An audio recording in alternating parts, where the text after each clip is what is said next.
Hey everybody, welcome back to the Fin Factor. I'm Paul. And I'm Aaron. This is episode number 184, and we have a couple games finally to talk about. We had this gigantic hiatus, playoff hockey going on. Obviously, not a part of that. And then, the off season, free agency, some trades, all kinds of stuff going on. We finally get past the preseason and get into some games that actually matter. So, right off the hop here, just want to kind of get your take. Are you happy that Sharks hockey is back? Regular season play. We're not playing around anymore with preseason stuff. Are you happy to be back in the seats? I am. It's always exciting when Sharks hockey comes back, even if this season is probably going to be horrendous and hard to watch. It's still better than no hockey during the summer, and it's very boring. I was telling my wife as I was watching the Thursday, the opener, I was like, okay, this is the best night because you have the most hope at this point that things aren't going to be as bad as you think it might be or it will be. So everyone always has hope when the season begins because you never know what could happen for the most part. I think we know exactly what's going to happen. We just don't know how bad it's going to happen. But let's jump right into the first game here, unless you want to start off with anything else. I guess we're just just saying hi to everyone that's coming in here. So, yeah. Peter St. John, Kellen, Patrick Cabral, Taylor Kearney, Bazal, playoff bounds. Right, sure. Just saying hi to what's up to the people. I like Kellen's comment here. Leave it up to the Sharks to ruin a 51 game save. I think he meant 51 save game, but yes, there you go. Someone please score. Taylor, obviously you're not on board with what we're trying to do this season, my friend. Yeah, so let's just go ahead. We'll just hop right in. Sharks against Vegas, the Sharks opener here, and they really stink it up.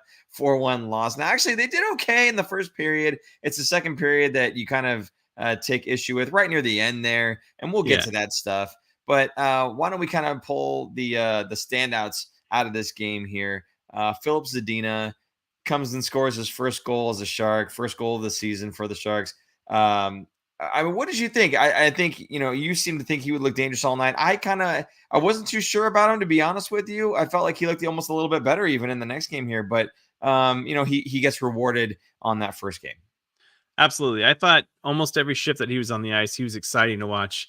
Definitely the most skilled and the most dangerous looking person with the puck every time on his stick. So I'm very excited to see what this guy could do. I was kind of unsure because I didn't get to watch a ton of him when he was in Detroit. So kind of new to me in a way, but it's interesting. They put up the stat. I never even thought about it. He is the highest drafted player currently on the Sharks right now because he was drafted 6th overall, I believe. Correct me if I'm wrong, but Couture was 9th overall. Granted, he's not playing right now because he's hurt, but on the roster, he is the highest drafted player overall. So he definitely has, for the most part, the best skill or the best skilled player that's on the team. I thought he looked fantastic, and I think that is a great add. I'm still shocked that he picked the Sharks over other teams, but I also understand that that's because he's going to be the man while he's in San Jose. And after watching that first game, I was like, wow, this is going to be good. I think he's going to have a pretty decent season. Granted, one game, small sample size, but still, that getting a goal at least in that game, and he had many chances to get at least one or two more. So I liked the way he looked. I think with the exception of Erik Karlsson, you kind of need a good team around you for you to be good. Eric kind of spitting in the face of that comment. But, I think Zadina, he looks good. Can he maintain this throughout the rest of the season? Not just himself necessarily, but with the teammates that he has around him, are they going to be able to support him for him to have continued success throughout the season? That'll be up in the air. Good question for maybe midway through the season to see kind of where he is. Don't want to get too excited, of course, but I think that's amazing that being drafted. I think you said 6th overall. That he is the highest drafted player on the Sharks roster. So hopefully we'll have some even higher drafted prospects coming just a little bit down the line here. Will Smith, of course, drafted 4th overall, and then if the season goes the way we hope it does, at least 1 through 3. So that would be fantastic and amazing. The only thing for Zadina for me, I was a little worried, I guess you could say, that he was going to be kind of this reclamation project of a guy that was slotted to be really good, but maybe wasn't going to pan out. I kind of look at Oscar Lindblom, obviously a different situation there, but those are the same kind of high hopes that I had for Oscar. I'm glad to see Philip just right on the board right away, not wasting any time. So again, hopefully some continued success for him. If not for the Sharks, for himself to maybe find another team that can use those talents better than we can. Tomas Hertl gets the primary assist on Zadina's goal. Now, you said that you think he looks quicker and more agile. I'm not entirely certain that I agree with that, but please give me your take on this. I know he slimmed down this summer, and I think to me he looks a little bit quicker and more agile on the ice than he did a season ago. I think he likes to compare himself to Jaromir Jagr. I don't know if you remember all those older people, I guess, that would know Jaromir Jagr when he was in the league and he was like legit star at the time. He was a big man and used his big rear end to push bodies around. Granted, the game was a little bit different in the 90s than it was, post lockout of 2004. So speed is more of the game now, and I think he looks good. I think he looked a little quicker, and he seemed to be moving around the ice a lot better than he did last year. Last year he seemed a little sluggish to me, and not in a bad way, just he didn't have the quickness because he was so bulky and big, so he was hard to get off the puck. But this time I think he looked a little bit a little more, fleet of foot, if you will, on his skates. You didn't think so? I don't know. I guess for me, he didn't exactly stand out, right? He didn't stand out to me. So it's hard to say, he looked quicker and more agile, because if you're not even standing out in the first place, how could you look anything, right? So I don't know. I don't want to say he was invisible. That's a word maybe we'll be using a little bit later on here, but he certainly didn't seem like he was a powerhouse, I'll say, on the rink. And, again, game one, not too concerned with it. And again, this season's not necessarily about being the best team or anything. So I'm not overly concerned with the way Tomas Hertl looks right now to me. I'm sure in a few games, he and Zadina are going to have a little bit more chemistry, and things will be clicking between the two of them, and he'll look just like the normal Hertl. But for me, I don't know. I'm not sure that he looked as good as I would have hoped.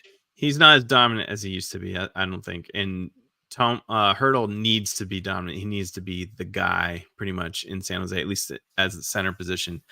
To me, after watching that game and on Saturday too, he just seemed like on a good team he would be a good second line center. I don't think he could be a top line center. He's just not as dominant as he needs to be.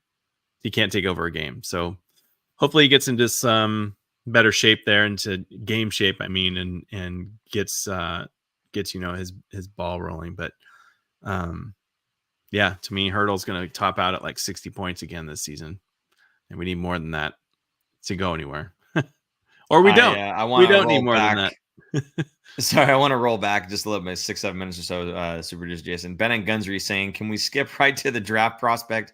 Who's going number one? You know what, Ben? We're going to have plenty of time to talk about that throughout the season. And frankly, we'll probably try to get Graham back on the show, give you that expert analysis and take on who the best prospects are going to be for the Sharks. You never know. We may not be last in the league. Again, if we hit 68 points, I don't think we're that guy. So, did you see what Nick said? I was actually going down the list just a bit, but we'll get right to Nick in a second here. But Noah Claxton says Macklin Celebrini, probably number one, Cole Eiserman, probably number two, consensus. So those are the two. If you just want to do your own research on those guys, absolutely. Those are the ones that are the consensus. Hashtag 1, 2. Taking it easy for Celebrini. Taking it easy for Celebrini. Is that Nick? Did Nick say that? Is that what you're doing? Yeah. Last year was tank hard for Bedard. Yeah. That was the saying. So take it easy for Celebrini. There you go. Clever.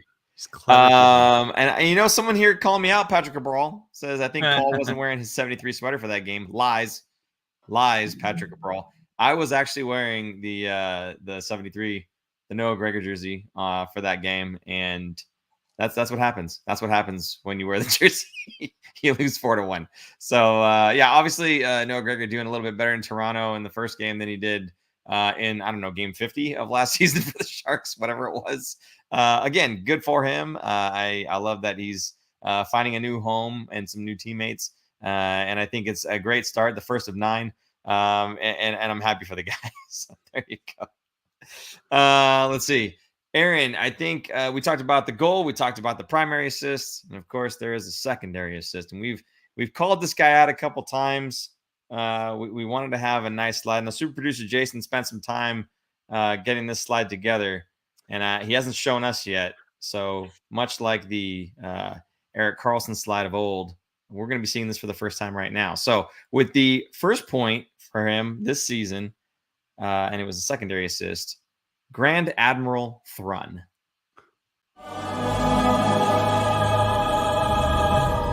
A warrior may retreat, he does not flee. What? Wow. Oh, I love it. Wow. Excellent. Always super producer Jason killing it.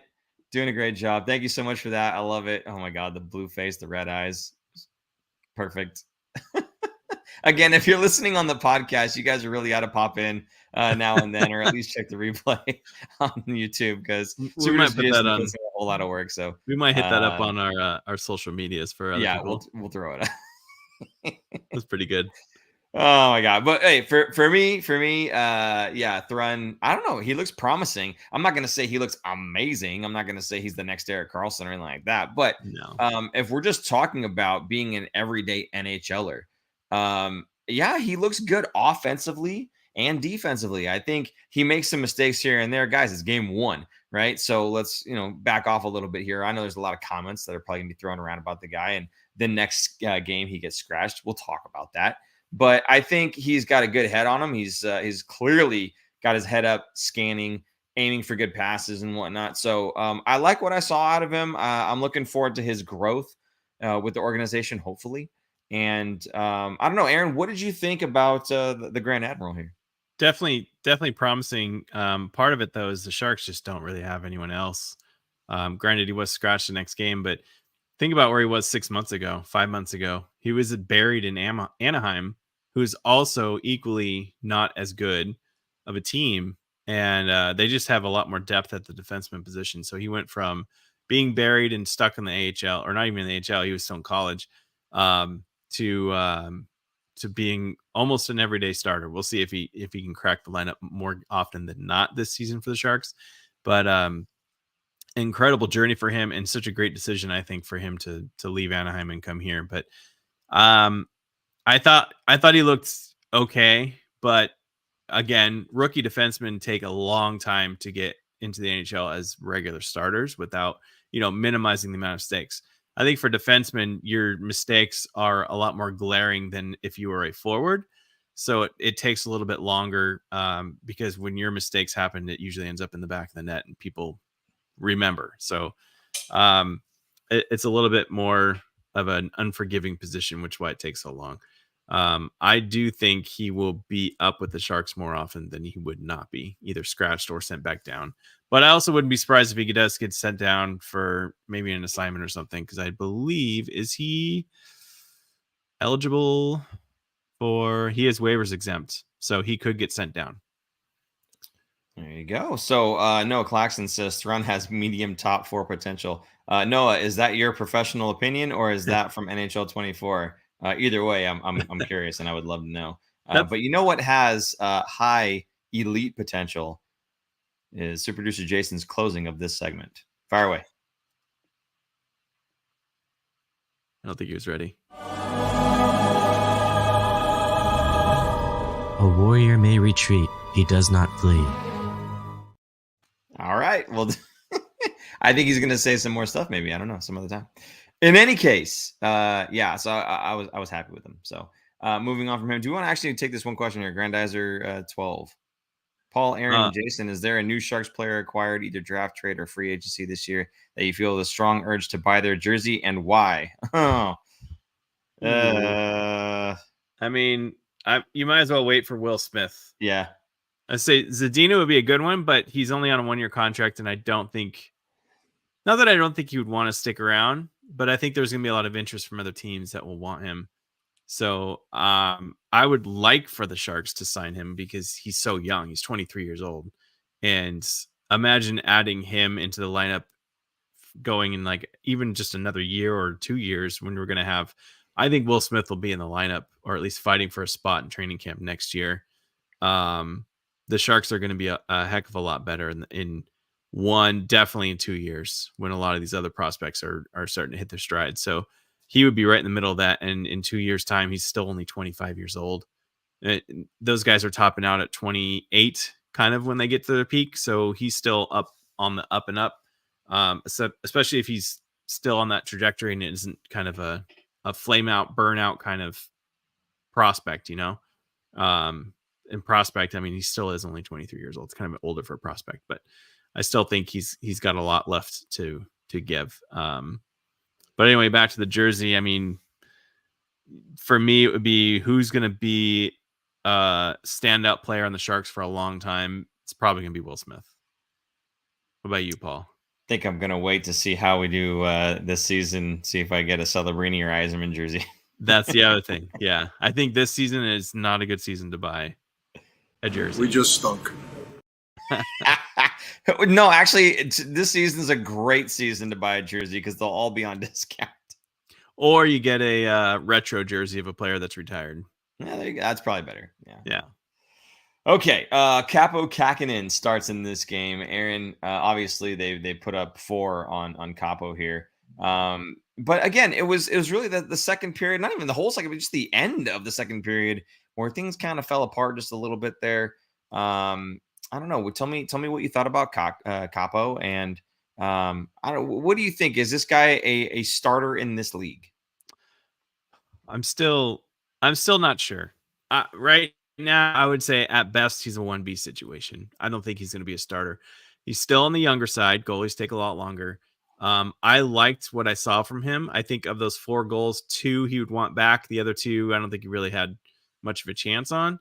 But I thought he came up with some big saves. And other than, I mean, they got 2 goals within almost a minute, a little bit less than a minute at the very end of the second period. That was a dagger right there. That was it. And that's on the team. That's not even really on Capo. I think one of those ones was the soft ones, but I think if let's say they go into that period and they're still tied 1-1 going to the third, I think he was playing well enough. He was giving the Sharks a good enough chance to win. It's more or less, the Sharks not having enough star power, scoring power. So I hate to fault him. I wouldn't fault him for that loss. I thought he played decent, but again, not stand out. Look at what Blackwood did the following night or the following game. Yeah. I see Capo as a very, very good and capable backup. And someone who could be, let's say your starter gets hurt for a couple of weeks, you're not going to sink in the standings with Capo in goal. But I don't think he's going to lead your team either. William Eklund. He was actually setting up, I think, was saying Luke Cunnin quite a few times, I believe. Who actually Luke Cunnin had more ice time 5-on-5 and in general than any of the other forwards, I believe, in this game.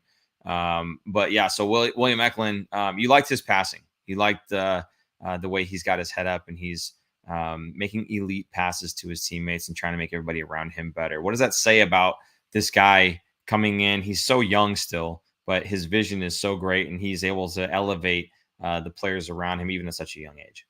Yeah, it's definitely his vision. It reminds me, I mean, I'm going to loosely say this, but kind of like Karlsson, how Karlsson would find that open space and open teammate and somehow make this pass where you're like, how did you see that coming? How did you, first of all, see it, but second of all, execute it to where you're actually putting it on the guy's stick? I thought Eklund looked fantastic. His passing is definitely elite NHL level. The rest of his play is not quite there yet, but it's coming. And I don't think this is going to be a question that we're going to have later, but to me, he did not look out of place whatsoever. He didn't look like, oh man, like rookie mistake. He needs to get sent down so he can work on some aspects of his game. I thought he was holding his own and looked like he belonged in the NHL. So it's good to see that something is starting to pan out and he is going to be one of the, going back to those jerseys, that's a good one to buy. They're right there. William Eklund's going to be a great jersey to buy because I think he's going to be part of that core group that next core that's coming up for the Sharks, along with Will Smith. So it's promising. I think he's an exciting guy to watch when he's on the ice as well. And Aaron, before we move on to the next player you wanted to talk about here, I love that you brought it back to the jerseys again, because I just wanted to prove that I was wearing the 73 in this game here. There it is. There you go. Okay. Yes. Actually, it was pretty funny. I had a couple fans come up to me, and one of them obviously wanted to take the picture here. Yep. So that is Mike. He's from 408 Jerseys. He was actually on the show a couple years ago. I believe. Remember, he lent us when we had a set years ago before COVID. He lent us a bunch of Sharks jerseys to show off in the background. That's who that was. I don't know if you remember that. Yeah. And did he talk to you? No, I just, hey, what's up? Can I see, the infamous Gregor jersey? Yeah, sure. So actually there's a few people that had stopped me. It was pretty cool. By the way, if you do see us at a game or something like that, please, guys, it's just come say hi. Like, we're totally personable about it. So yeah, we'd love to take pictures. Looking sharp, Paul, says Peter St. John. Thanks. Thanks, Peter St. John. Okay, so yes, I wore the jersey. And again, I want to reiterate real quick for everybody. I do not have to wear that jersey. I chose to wear that jersey. It's a good looking jersey. Lies. Get me back over there. It's a stipulation if he scored a hat trick a second time, that then I would have to wear it to every game. That I chose. Okay, for the people, Aaron, for the people. It's a sharp looking jersey. It looks good. It reminds people of happier times when Gregor would try and break the glass on breakaways. We just stunk. Super producer Jason just on point. I love it. Kyle Burrows, you liked him. He had some good hits, you think? I did. Yeah, reminiscent of, Doug. McLaren. I was gonna say a little bit of McLaren, not so much the way he hits, but just that excitement of when someone just gets nailed at the blue line. They try and come across that line. They got their head down just for a split second. Bam. Knocked on their butt. I like that. I think the Sharks need a little bit more of that. Kind of like Douglas Murray. That's what I was thinking of. Just laying that big hit. It gets the crowd excited. It gets your team going. It gets, everything just goes. So I like the Sharks haven't really had a player like that on the blue line in a long time. So I thought he looked pretty decent. He didn't look out of place either. Yeah, it was supposed to be Shimmick. Yeah. Shimmick was supposed to be that guy. Yep. He was that guy. While Burns was here, yeah. Well, yeah. But nice to have Kyle on the blue line there, and who knows? Maybe Kyle gets a look from some teams that he deserves to play. Probably. Let's see. The other guy here that we wanted to call out was Giovanni Smith. No points in the game whatsoever, but you know what? A lot of times it just doesn't show up on the stat sheet. I was extremely impressed with his play. He is an absolute bulldog on the rink. You cannot turn your back without looking over your shoulder, because this guy is all over. I was very impressed with this game. This is, to me, exactly what Mike Grier wants out of each and every one of his players. This guy's engine is off the charts. And you know what? He had the least ice time of any of the Sharks players at 5v5 or in total. Okay, no matter which way you slice it, he had the least ice time, but he still managed 3 shots on goal, and only Zetterlund had more at 5-on-5. He's got to make his time count. Yeah, that's what I'm saying. You know what? Yeah. He's taking the time that he's given. I think it was less than 12 minutes, like 11:52, something like that. Yeah. And he's taking the time he's given, and he's putting it all out there. I love this guy. We talked about guys like Ferraro with the engine, right? I love Ferraro and how he just never quits. This guy, Giovanni Smith, this guy doesn't quit. I love this guy. So Aaron, we're gonna have to reach out to the Sharks and see if we can get him on the show, because I bet we can do that. I want to talk to him. I bet we can get that to happen. He's an absolute animal. I love his play style. Again, sometimes it just doesn't show up on the score sheet, but that doesn't mean you are not contributing. this guy's contributing, and I love every minute of watching him play. So there you go. Anything to say about Giovanni, Aaron? No, I love it. I love watching him play. He's another guy that's on the ice, and you just can't take your eyes off of him because he's going to do something. So, like you said, bulldozer, going out there. He is going 100% on every shift, and I think they were even saying on the broadcast they were impressed with how hard he was working, and it's contagious to the rest of your teammates. So you see that guy working hard. He creates turnovers on the forecheck. It makes everyone work harder. So exactly the kind of player the Sharks need, especially the young guys, so they can see what it's like. And he's doing this every game, every day. That's where he is making his money. So I think it's fantastic. I like Kellen calling it the Heartline. Smith, Sturm, he meant to say Sturm and Zetterland. Sturm is the other guy. We talked about Ferraro and obviously Smith just now, but Sturm is that other guy that, I mean, for me, I don't care if he's a fourth line center or a third line center, and that's where he plays for the rest of his life. This guy deserves to be a captain somewhere. He's got the right attitude. Again, we talk about engine. He's got that in spades. So there's a lot of this on this team, Aaron.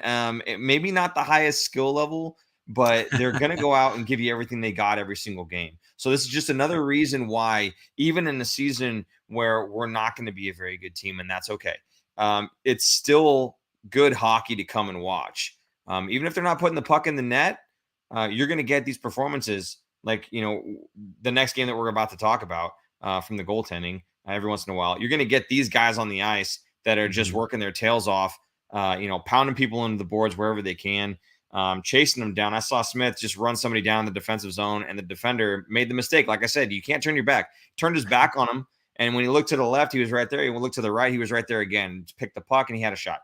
And it was just, he doesn't give up, and he works his tail off. And I love that about the guy. So there are some that maybe stood out the wrong way, though. And I'm going to go ahead and let you kind of run with the first one here. Go ahead. The first one, Barbie, man. Barabanov looked awful in both those games. He had turnovers. He, I think on one of the goals, he completely blew his coverage, and the guy was wide open and scored a goal.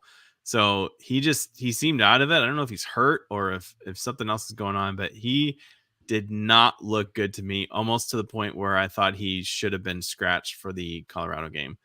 Bordeleau and Hoffman, at least in the first game, I thought Bordeleau didn't look not that he didn't look good, he just was invisible. Hoffman, again, invisible. Didn't seem like he made a difference whatsoever. If he was out of the lineup, never would have noticed. So I thought those two or those three, I guess, were kind of the forwards for the most part for me that stood out in a bad way for this game, at least the Vegas game. Fair enough. And, there was a clip from Coach Quinn that I saw, and, it kind of struck a chord with me because this is something that, an NHL coach is saying this, but it's also something that I find myself telling my kids and the house league players that I coach at, inline and everything. So we'll just go ahead and run the clip, and then we'll chat about it a little bit. We just stunk. We stunk on the power play. We stunk on the penalty kill. We stunk 5-on-5. Our forward stunk. Our defenseman stunk. We just stunk. So I never tell my kids that. So can you roll the real clip, please? He's going to see big boy hockey tonight. And, a couple things he and I talked about today were, what can happen to a guy who has been such a skilled player and been such an effective player his whole career. You're asking him to change their game, and that doesn't mean you're trying to take away anything from their game. You want them to be the player they are, but you're trying to add to their game, and that's the message we sent them this morning. Like, no one's trying to change you as a player. We're just trying to, the game is going to demand you to be a more well-rounded player like it is every skilled young player. I mean, and skating and checking are non-negotiable at this level. I mean, if you're going to be a successful player with that type of skill and that size, you got to skate consistently, and you got to make sure you're physical in the way you can be effective physically. I'm not asking him to go into a corner and plaster Peter Angelo the boards and win that battle over and over again. But at that size, there is certain ways to be physical. You know, you got to have anticipation, you got to have a good stick, play through people's hands and beat them off walls. That's being physical, right?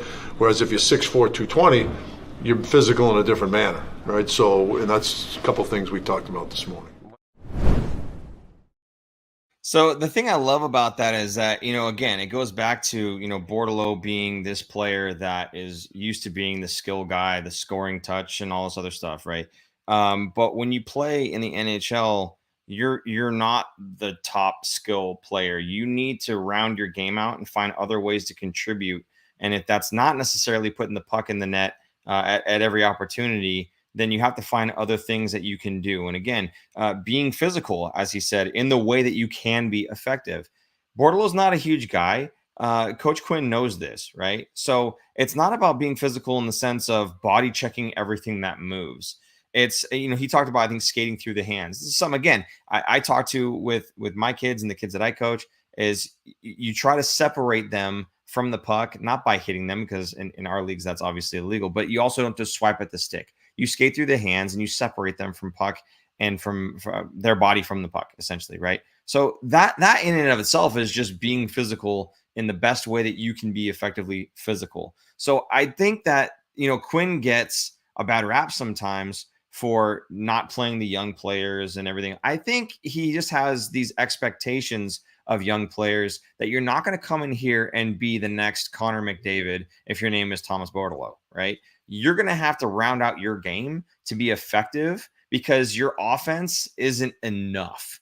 You need to do more than just that. And I think that may be one of the bigger reasons why the younger guys don't always get a spot with Quinn. I know that's kind of been one of the things that people have harped on about him. But I think this is fair, right? He's just asking the player to round out the rest of the game. And in terms of physicality, being more effective, not just thinking that, you know, I was a goal scorer, you know, in juniors or in NC2A or wherever you came from.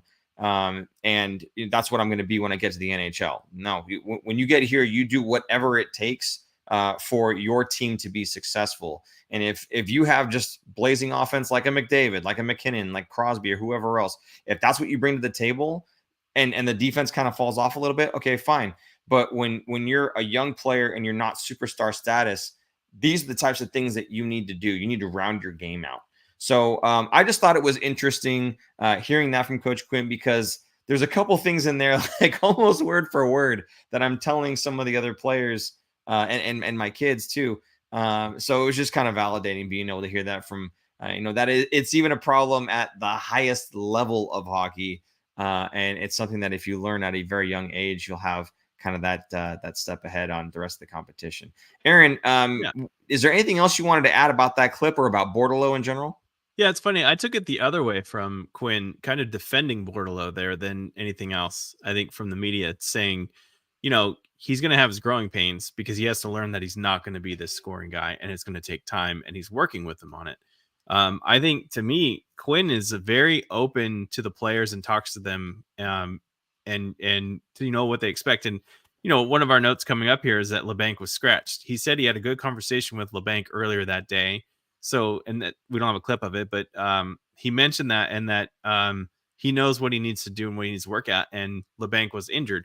But going back to Bordeleau, if you go back from a while ago when we interviewed Jamie Baker, you remember what Jamie Baker would do when his scoring kind of dried up? He said he worked on the other things like faceoffs, hitting, not so much hitting, but, you know, because he wasn't a big guy either. But being physical in whichever way that can be effective. Yeah. And Quinn has said this before about Bordeleau. He's like, I don't expect him to knock a guy off the puck. What I expect him to do is make it hard for that guy to get the puck away from him, or even win it in some of those cases. You're going to that battle into the corner against the boards, and you're most likely going to come out with that puck. That's what he wants to see. And again, you're not pushing the guy off, but you're physically getting in there and using your body any way that you can so that you can, you know, without taking penalty, but getting in there so that you can win that puck away. That's what he needs to work on. He kind of needs to get that fire and spirit of being scrappy. That's probably the best way to describe it. You need to be a little scrappier because you're not going to be the skilled guy anymore. And looking at every player in the NHL, top to bottom of the line, even fourth line guys, were most likely the top scorers growing up all throughout their life. had to change their game at some point. For Bordeleau, it just happens to be at the NHL level because he was scoring most of the goals through his whole career up until now. So another guy that was scoring a lot of goals, but not recently, LeBanc, like we said, scratched. Aaron, what's kind of your take on LeBanc being scratched? Is he in trouble, or what's the case here? No, he missed 10 days during training camp because of an injury. So that's what Quinn was asked like several times by the media. And I didn't get the clip, but I watched it, and he seemed like he wasn't annoyed, but he's just kind of like, he's like, calm it down, guys. LeBanc's fine. He's okay. He's just a little behind because he missed 10 days. So he missed, some of the training camp, some of the getting the quickness, getting the games in, getting all the reps in. So it's coming. He's working hard. He knows what he needs to do. He'll be coming soon. So I think I would expect to see LeBanc within the next couple games here. He'll crack the lineup. I agree. I was just stirring the pot. So, but yeah, I think, like Quinn said, when you miss, 10 days or whatever it was, yeah, you're going to be behind. It's not like he's, he's upset with them. Oh, he's behind, and it's not like that. It's just, the guy needs to catch up to where everybody else is because everyone else has the advantage of having 10 more days worth of practice and training. Once he gets to that point, I'm sure he's going to slot into the lineup. Although Noah Claxton doesn't seem to agree. He says Kevin La Doghouse. Oh, thank you. No, well done, buddy. Okay, Aaron, I think we're okay on LeBanc for now, at least. Again, we brought up that the second period, they had the breakdown and everything else. I think the main takeaway, though, and it's something that you put in here, is that they need to finish out and play the full 60 minutes. You can't just kind of be down on yourself and at the end of a period, just kind of waiting for the next period to start up. You just want to get to the locker room. You just can't do that. And maybe the Sharks were guilty of that in this case. Yeah, it's a mental thing. You need to play a full 60 minutes and go all the way through. That last minute and a half of the second period was garbage. So I'm talking about the first game against Vegas. Just, you can't do that against the Stanley Cup champions, returning Stanley Cup champions, who have a dangerous line on every line. They're going to make you pay, and that's exactly what they did. So a lot of it is mental, and it's a kind of I want to call it a growing pain because you have some younger guys, but it's a good learning experience, and it's better to do that in the very first game of the season versus the last game that they need to make the playoffs kind of thing. So, whatever. Hopefully they can remember that and use the tape and show them, hey, don't do this again, and they don't do it again. As long as they learn from their mistakes, whatever. It is what it is. I wasn't expecting him to win that game anyway.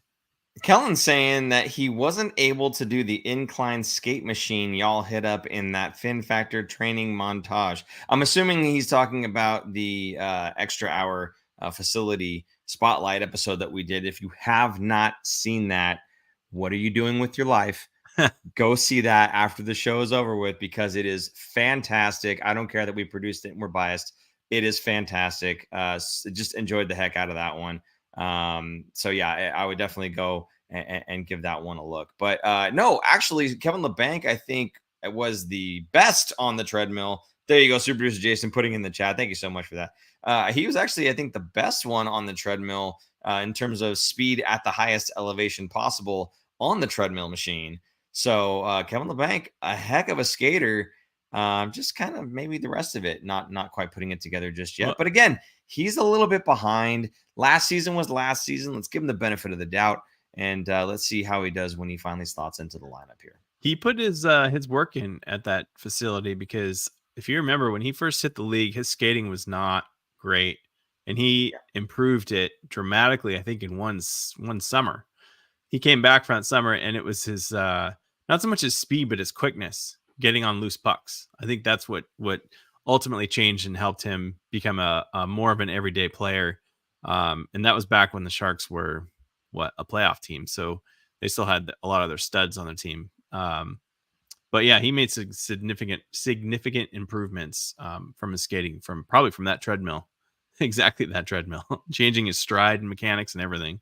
I can guarantee you, Coach Kathy, just herself, amazing, does a great job, and her son, Coach Cameron, as well. Coach Cameron actually works with my son Cole, and He used to work with Jace, but not quite as much anymore. But they do a phenomenal job. And of course, on that treadmill, you've got that mirror in front. And one of the things that she said was you can look at it and see, is that guy low enough in the mirror there? So you actually get some of your own feedback.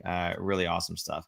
Before we move on to the next game, I just want to remind everybody, if you're enjoying the show, please feel free to hit that like button. If you'd like to support us, you can do so with the super chat function. You can also do that through Venmo. We are at the Fin Factor on Venmo. If you leave a comment in either one of those, we'll go ahead and read it out during the show here, and we can go ahead and just address your comment right then and there. If you'd like to get something back for your donation contribution, if you will, you can go to thefinfactor.com, check out all the products that we have for sale, hats, canteen, mug. What is it called, Aaron? Water bottle? There you go. Water bottle? I don't know why I can't. It's a bottle of the water. Anyway, if you'd like any of that stuff to help support the show, we would certainly appreciate that. It does go a long way to helping us with our final goal, which we will show you some images near the end of the show. What we're doing. Oh, I can't lie. It was, a lot last, month, and apparently I was babbling. Okay. So, if you'd like to do that, we appreciate you. Thank you very much. Aaron, Sharks, Colorado. This was one that I was thinking was not going to go well, and I am so glad to be wrong. Did you go to this game, first of all? I did not. I had an event for my daughter's school, so I didn't even get to watch this game live. I had to watch it later. But I did say I will pat my own back, because the end of last show, we were talking about how many points the Sharks will get this week. And you said no points. I said no points. And I said, you know what? I'm going to go out on a limb, and I'm going to say they're going to get an overtime loss, 1 point. But I said it was going to be against Vegas, not Colorado. So half pat on the back, I guess. But I did go to this game. There was a giveaway. Can anyone guess what the giveaway was? No idea. It was Los Tiburones night. Is that the actual mask that you got? This is the one. Yeah, it's Wow. pretty cool. I kind of like it, Is that plastic over the eyes, or is it just a hole? No, it's just, ow. It's just a hole. Do not poke yourself in the eye. Yeah, so it was Los Tiburones night. Really cool stuff. So this is one of the giveaways that they had. So totally enjoyed it. The first night was the apron, and it had all the different teams. Schedule, on it. right? Is sliding off my head though. There we go. All right. So yeah, it was a great night of hockey. Obviously, the main story here, Mackenzie Blackwood, 51 save performance. Aaron, are you used to seeing goaltenders for the Sharks with a save percentage starting with 0.9? No. It's been a long time. Crazy. Maybe since Nabokov days that you felt comfortable. And even then, towards the end of those days, I didn't feel comfortable with him in the net. It's been a while. I mean, it's one game. It's one game. But 51 saves, man, that is a lot. That's almost practically 2 games worth of saves in one game. It is. It's a lot. And, it is a ridiculous amount of saves. And he had some amazing ones. Like they weren't gimmies. There weren't a lot of easy saves in there. There's some incredible saves. So I actually have some of the stats surrounding that. And so again, over 98% save percentage. Okay. 1 goal on 51 shots. If it was 1 goal on 50, it'd be 98 exactly, but it's just a little bit higher. So that in itself, amazing, right? 17 high danger chances against at 5-on-5. Okay. Now that's just 5-on-5. So it's not even 17 out of the 51. In total, they had 23 high danger chances against out of the 51. So almost half, right? In total. I don't know. I mean, is this a flash in the pan from Mackenzie Blackwood, or is this something that maybe we can see kind of going forward? I know he was a prospect that was highly touted some years ago, kind of fell off the map a little bit. Again, the Sharks like their reclamation projects, and that was definitely hurdle worthy. But is this something that we can, maybe count on? Not all the time necessarily, because it's hard, but can we count on this maybe a little bit more often than just the one time here? I mean, he was a second round draft pick in 2015, so he's a highly touted, talented goalie. His first year in the league, he had some. Let me pull up his stats real quick. He was a .918 save percentage. So the Devils were like, wow. And that was early. I mean, he was still pretty young at that point when he played. But then he kind of steadily, the next year, .915 again, then .902, and then it dropped to .892. So the last 2 seasons, more like Martin Jones of .893, .892. And so they kind of were like, I think we're going to move on. And that's when they got Vachnek and I think they drafted Schmid. So it was a numbers game at that point. And so they were ready to move on from Blackwood. And thankfully, the San Jose Sharks GM had some connections with the New Jersey GM. Go figure, right? And so they made a little deal here and traded a draft pick for him. And I think reclamation project, yeah, I guess that's fair to say for the Sharks, but it's also look at where they are. They're in a rebuild mode. So rebuild teams are going to take on reclamation projects so that they can flip them for assets. Or Blackwood's young enough that he could stick with the team and they could sign him longer. But I like what I've seen. Granted, it is a game in a very long season, but it's better than the other way around where he gets shellacked and lets in 7 goals. So I'm very happy with the way he looked. I think he made some outstanding saves. I'm talking like highlight reel. Those are going to go on. There's one that I can think of off the top of my head. He just stonewalled Makar on almost an empty netter. Almost like it was a rebound. It came out to, Blackwood's right. And he got his right pad out on the ice and just stuffed him. And even Makar was looking like, what the heck just happened? How did I miss that? So, and that was late in the game, I think, to try and tie it. So at that point, it was still 1-0. I think he looked great. He got some help. I think they had a couple posts and crossbars, but better to be lucky than good. And in this case, I thought he looked fantastic. So very good, promising, possibly starting goaltender for, who knows, maybe the next 5-6 years when the Sharks are actually good and making playoffs. I think it's right now, I would say he's ahead of anyone else in the system that they currently have. I would say that's fair. Peter St. John saying Blackwood did his best. Unfortunately, I suspect that will likely be an aberration this season. Against Colorado, however, he was lights out and almost stole that game. Absolutely. He played phenomenally. One of the things, too, and I think it was Shang Peng from San Jose Hockey Now, who I think they tweeted it out or something like that. It was a video from the tank from his perspective of them showing Blackwood on the Jumbotron on the big screen. And they showed him and everyone in the place just erupted, cheering, clapping, and they kind of went away to him to something else, whatever, and it kind of died down a bit. And then went back to Blackwood and the roaring just continued.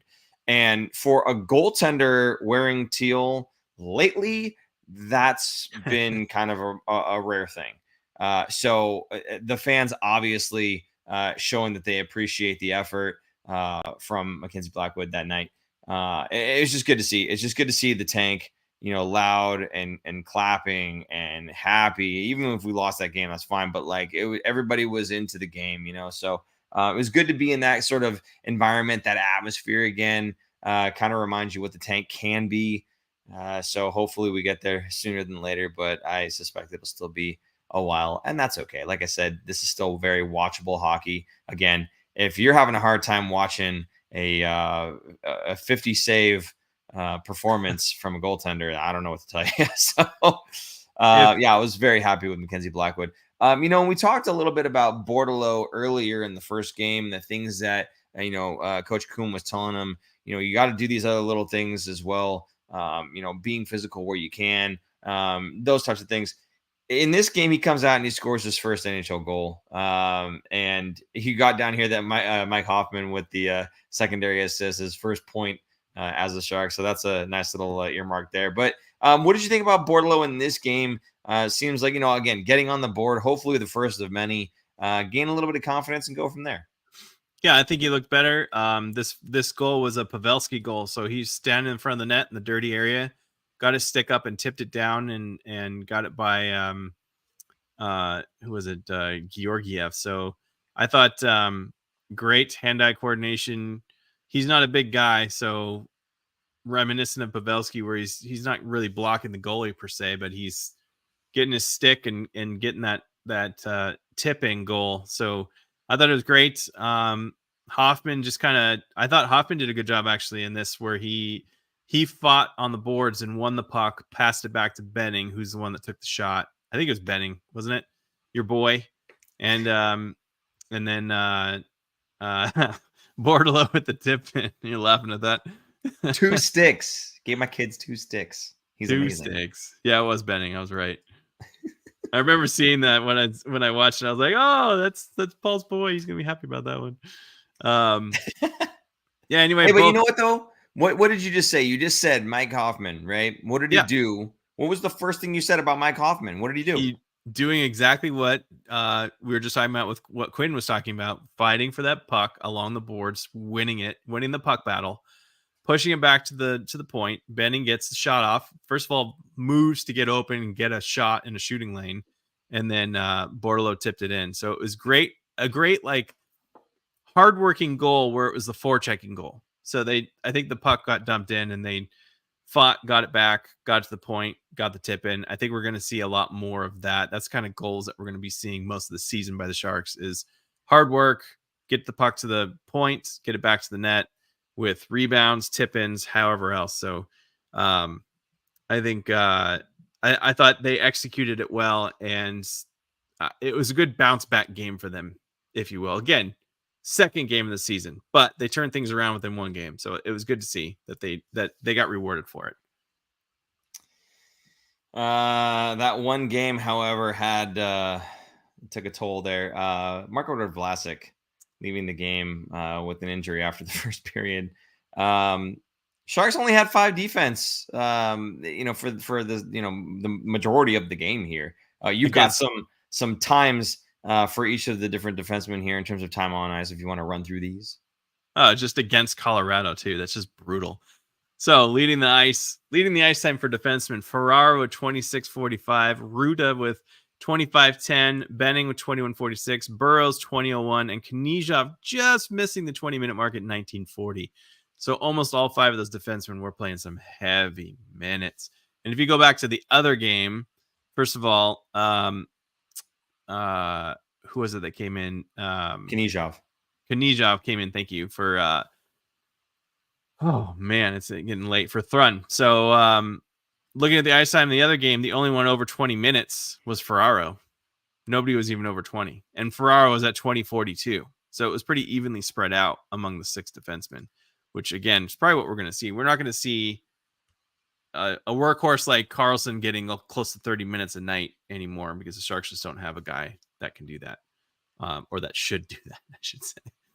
They probably could, but they shouldn't. So, a lot of ice time going around to those defensemen. And, I mean, they just, according to Quinn, they looked exhausted by that third period, and that's kind of what wore down. I mean, 52 shots on goal. That it's exhausting, not just on the goaltender, but on the defenseman. So, against a very highly offensive stacked team in Colorado too. Not like it was against Anaheim or something. Ben Gunsery says if Paul ever wants to trade Benning away from the Sharks, it would be for at least 2 first-rounders plus a high-end prospect. Come on, Ben. I'm not completely out of touch with reality, okay? I would be like just 1 first-rounder and a high-end prospect. Let's get real here, okay? Patrick Cabral says he's got to go to bed. All right, fine. Good night. Night.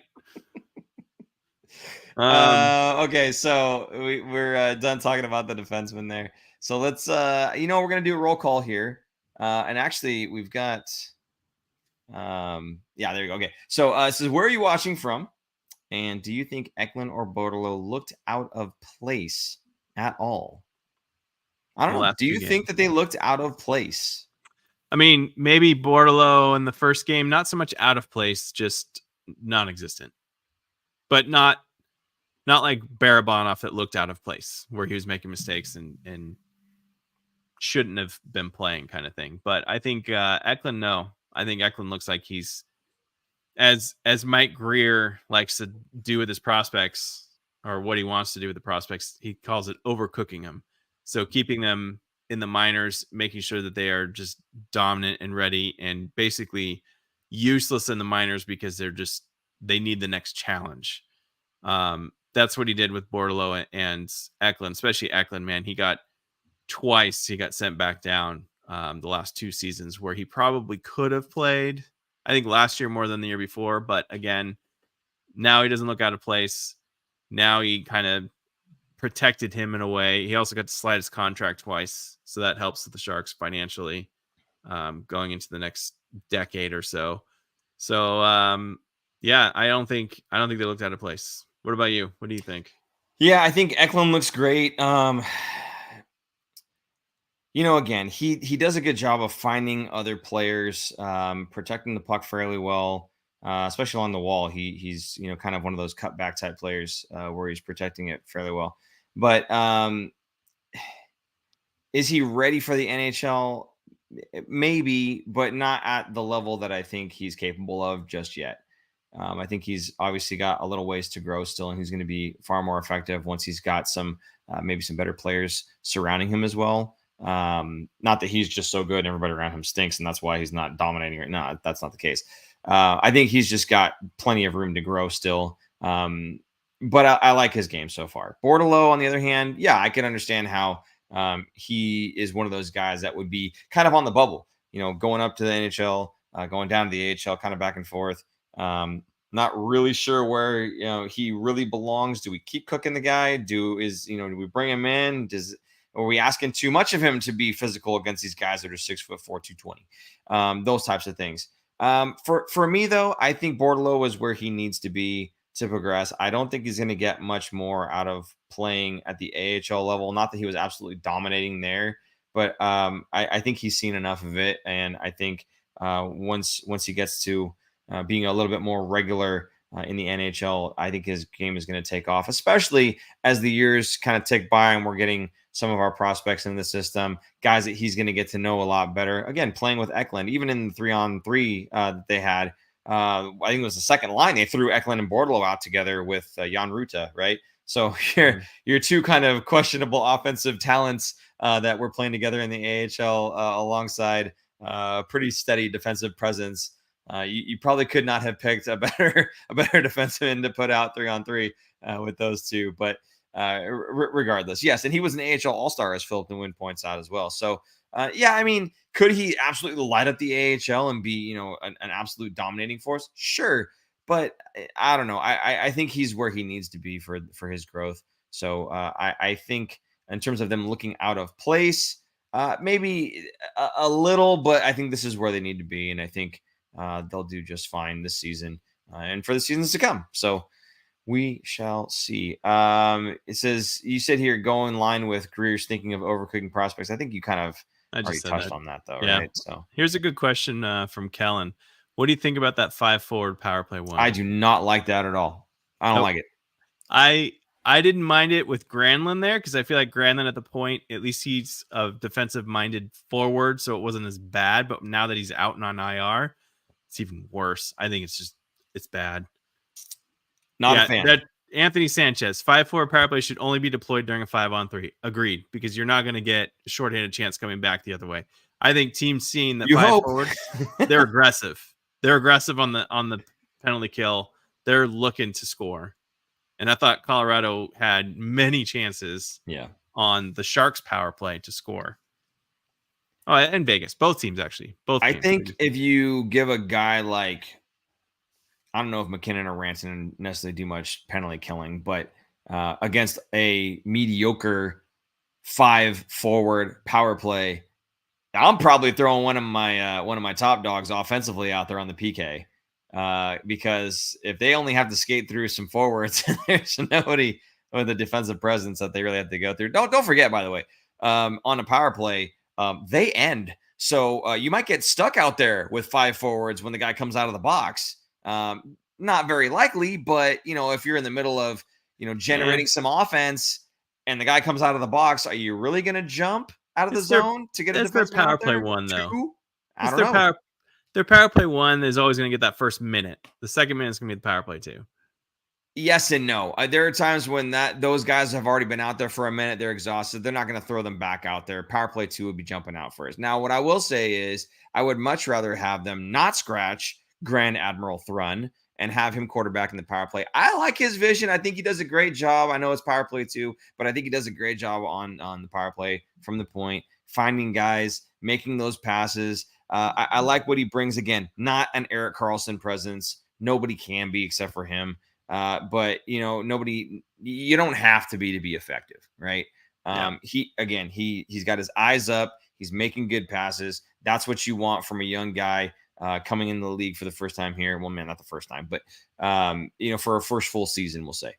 I would like to see him on the top power play unit, and then maybe Ferraro. I don't know, but I don't like the 5 forward power plays. That's not my thing. I would say, if we were talking about a team that had, crazy talent, like say Toronto or Colorado, for instance, and you got 5 forwards that are, ridiculous, then okay, fine. But this team, as someone else said much earlier, this team is full of the mostly third and fourth liners kind of up and down the lineup and guys that are trying to prove themselves again. So I'm not feeling it with this group, maybe with the better group. But yeah, I don't know what they're thinking, putting 5 forwards out there. We have no business doing that.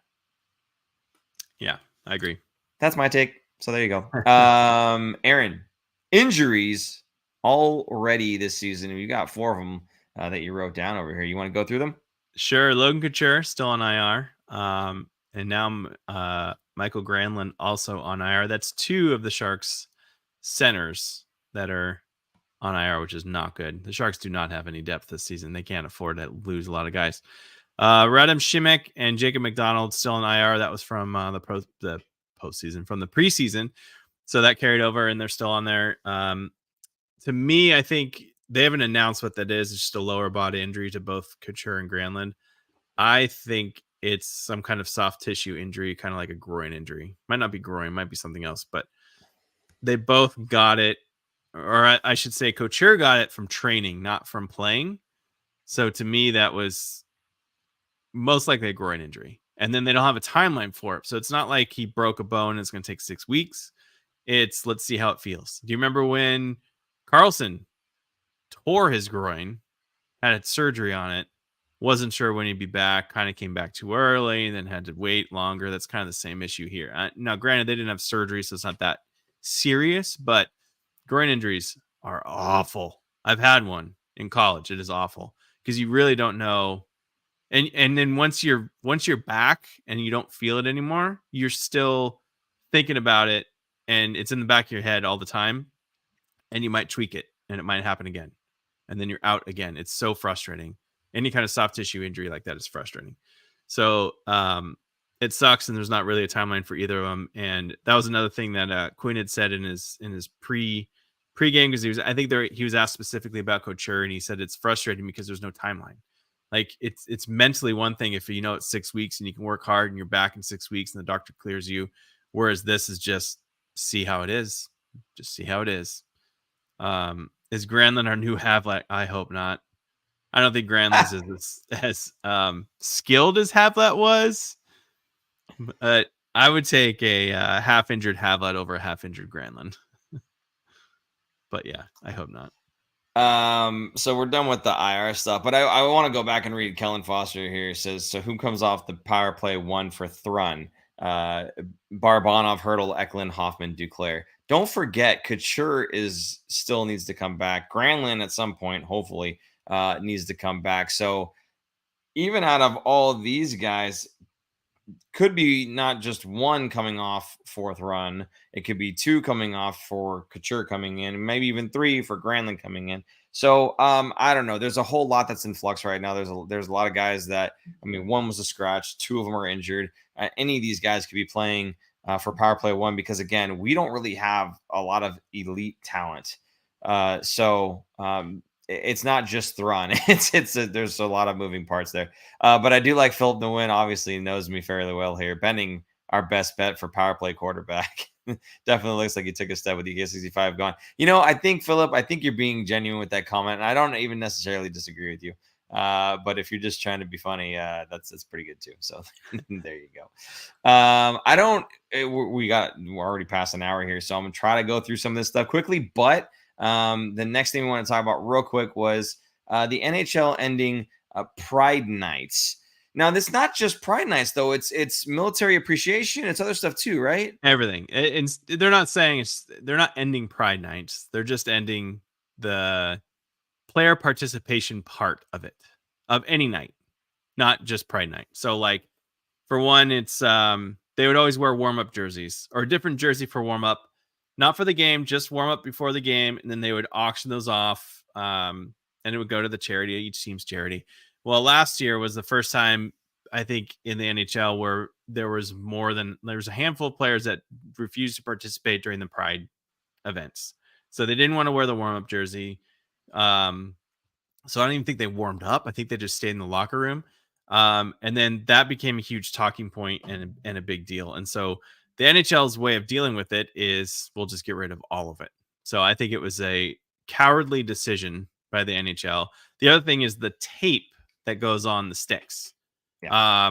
For Pride Night, they allowed players. Here we go. Here's a picture of it.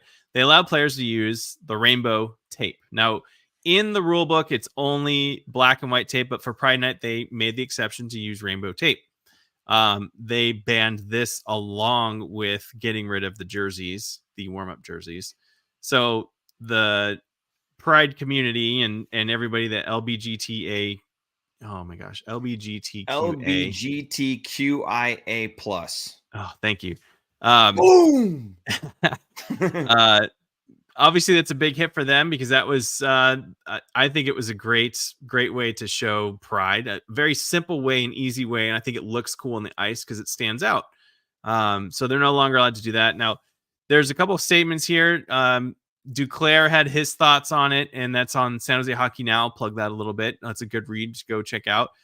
Brian Burke, who was a longtime GM, and I don't remember if he coached, but he had some thoughts in it, and he released a statement. I thought his statement was fantastic because he just, calls out the league without being crass about it. I don't know. He's very well spoken. So it was a very fantastic statement. And sorry, what was the other one? Oh, and this is the other thing. The NHLPA declined to comment on it, which I thought was cowardly as well. Like, to me, the NHL, they say hockey's for everyone. That's been their slogan for, I don't even know how many years. It's been for a while, right? Hockey's not for everyone. Let's just say it.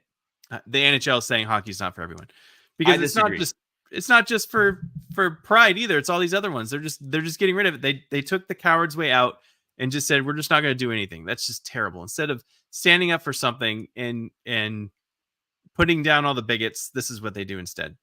I don't agree with it. I'm going to disagree and say hockey is for everyone. And if you enjoy the sport and you want to get into the sport, you want to play it, you want to watch it, you want to go to the tank, you want to, strap some skates on and give it a try. None of that, nothing else matters. Okay. I can promise you, as somebody who's played a lot of hockey, who continues to play hockey, I don't care who my teammates are. I just enjoy playing the game with them. So hockey absolutely 100% is for everyone. And don't let anybody who runs the biggest leagues in the world tell you otherwise. Okay. Maybe in this league, they have some sort of weird thing where they just don't want to have to deal with the repercussions of having an opinion. But everywhere else, absolutely, hockey is for everyone. And I want people to understand that, you're not going to be playing in the NHL. You're probably going to be playing in the beer leagues like Aaron probably needs to. Okay. And you will absolutely 100% be welcome in that atmosphere. I don't know many people that honestly care one way or the other what you do outside of the rink. So there you go. This is the other thing I want to show you. Scott Lawton says he's going to use the pride tape despite the NHL ban. If they want to say something, they can. So there you go. I like this. I like him challenging, because again, it's just colored tape. Who cares? It's colored tape. Yeah. Well, the league is going to say because it's against the rules because it's black or white tape. Sure. You're not supposed to have colored tape. It's so dumb. But I'm hoping there's going to be more players that will do what he's doing. And more, no offense to Scott Lofton, but more bigger name players coming out and doing it as well. Because then what's that was rude.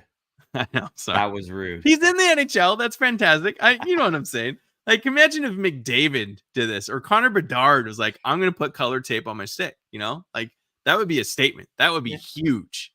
So I'm hoping more players follow suit. I'm hoping, I wouldn't be surprised if some fans start raising money to donate towards paying the fines that are going to be charged these players. But I mean, what's the fine? What is it going to be? $2,000? Maybe it's $2,500. I forget what the max fine is for stupid stuff like this, but it's not.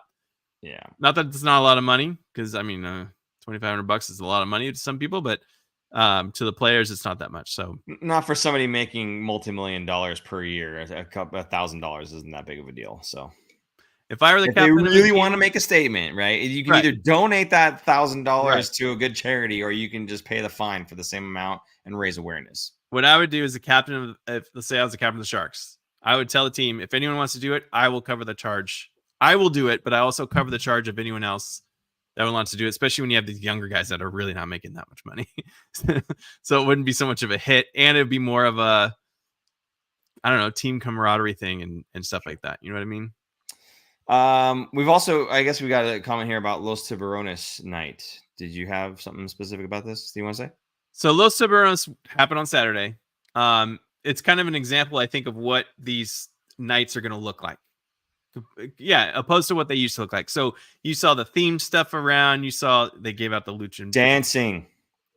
The dancing in between on the intermissions. They had I don't know what the name is for it, but it was Hispanic dancing that was going on. These dresses that were outstanding. These dudes with big sombrero like things and these masks that were on. They look like Day of the Dead kind of like masks. Like skulls and stuff. It was so cool. So yeah, it was cool to be a part of that at the tank and see them celebrating it. Yeah. So my point is they don't have the jerseys on for warmups, but the theme nights, everything is still there for the fans' perspective, other than the teams not wearing the jerseys. Although they did model, some of the players model off. Like I saw Ferraro had. They did have a jersey on, and I'm guessing they wore these for like a photo shoot so that they could still auction them off like they used to. They're just not wearing them on the ice. So my point of that was just, this is a preview of what it will look like for all these other theme nights that they're going to have for the rest of the season. So they'll be celebrating it, but yeah, there you go. Oh my goodness, it was so cool. And then this was in like not just that one little section there. This was all across the arena at top level, bottom level, on ice. They had rolled out, I think, something that was on the ice because there were people like dancing on the ice and stuff. It was really cool. But yeah, so that's basically what Aaron's saying is they're still going to celebrate it. The players aren't really participating in the same way that they would have in previous seasons. So there's that. Now we've got some ice sculptures that we wanted to see here. Yeah, I'm going to plug this up here. So my neighbor happens to be an ice sculptor. His name is David Fong, and he works for a company called Ice Illusions. It's him and his dad.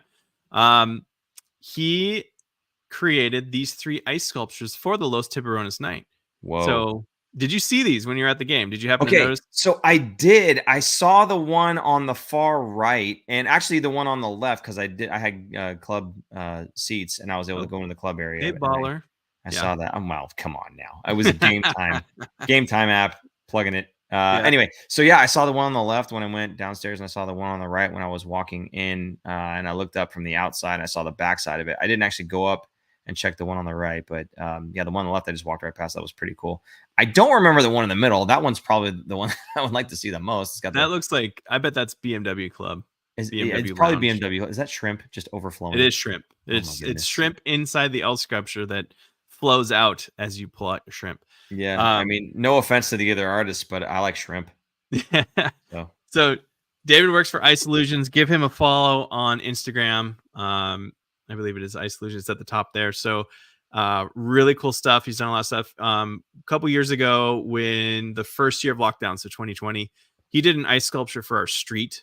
And this is the first time I knew of him being an ice sculptor, because he's like, oh yeah, I'm gonna create this ice sculpture. He told us like in his text message, and we're like, everyone's kind of like, an ice sculpture. Okay, cool. Like whatever. That sounds fun. And then he comes out with this huge elaborate thing, and he has LED lights in it, and it's all lit up, and it was like holding the bowl of candy and stuff. And yeah, it was incredible. Absolutely incredible. Wow. I was like, wow, this guy is elite. He is good. And then the other thing he does for us, and I think you can order these from him too, because the water, like you need the ice to be completely clear. You can't just use your faucet sink. This isn't going to work. So he distills all this water many times. He gets ice balls for drinks. You've seen an ice ball, like a whiskey ice ball, right? Yeah. Looks like glass. Looks like glass in your glass. And then he puts designs in it. So like one year he's like, hey, what can we do? And I was like, it was Christmas. I was like, why don't we do the Grinch? So I sent him a picture of like a file of a Grinch face, and he put that, etched it in the ice. It's amazing. So when you look in your drink, there's whatever it was on top. Wow. Which in this case was the Grinch. So great work. Give him a follow. Good dude, and does amazing work. And maybe we'll see more ice sculptures. If we do, I'll let you guys know and show some pictures throughout the season if he does more shark stuff. I think we've got a calling for the Ice Factor coming up next season, I guess. But for the Sharks, at least, we're going to finish up here because we are going pretty long. Upcoming games, we've got 3 of them: Tuesday, Thursday, and Saturday. Tuesday is against Carolina. Thursday is going to be against Boston, and Saturday going out to Nashville. Aaron, the Carolina Hurricanes are 2-1 so far this season. Brent Burns, is there going to be something special about this night? I mean, Carolina's a good team. They're a cup favorite. So another good game. It's going to be great. Same with Boston. But having Burns come back, yeah, it's special. It's nice. But it's not like it's his first time back. So it's not as special or nice as it was a year ago. But Brent Burns has a huge following still here in San Jose. I don't know if he still has his house here either. I wouldn't be surprised if he did, because Joe Thornton kept a house here. Yeah, but Joe Thornton has is like his kid plays in the leagues here in San Jose as well. I don't think they were planning on really like leaving San Jose. Yeah, but I don't know. He might have sold his house. I can't remember. Burns, he has the ranch in Texas, right? Yeah. So they, like I said, 2-1. You think they're going to be 3-1 at the end of this game? It sounds like. Thursday against Boston, they are 2-0. Aaron, I know Boston's lost some big guns, but they're 2-0 so far, and they're facing the lowly Sharks. What do you think? There's some rumors that the Bruins are going to trade with the Sharks to get some centers. So maybe they can showcase, although one of them is hurt right now. So this could be a future destination for either or Couture and Hurdle. I wouldn't be. Let's just say I wouldn't be shocked. I'm not expecting it, but I wouldn't be shocked if it were to happen. It's Boston is still on top of their game, and they're just a strong team. They've just a strong foundation outside of Bergeron and who's the other one that retired? Krejci. Thank you. I was like, all the letters in my mind, it was Krajci. Look at the non-fantasy Shark fan coming up with Boston. But that's how elite he was. You knew who he was. That speaks volumes. Like, I don't know the players. I mean, I do, but I know. I don't follow these other guys. Right. But anyway, Nashville has a losing record there. We might have a little something going on. 1-2 for Nashville.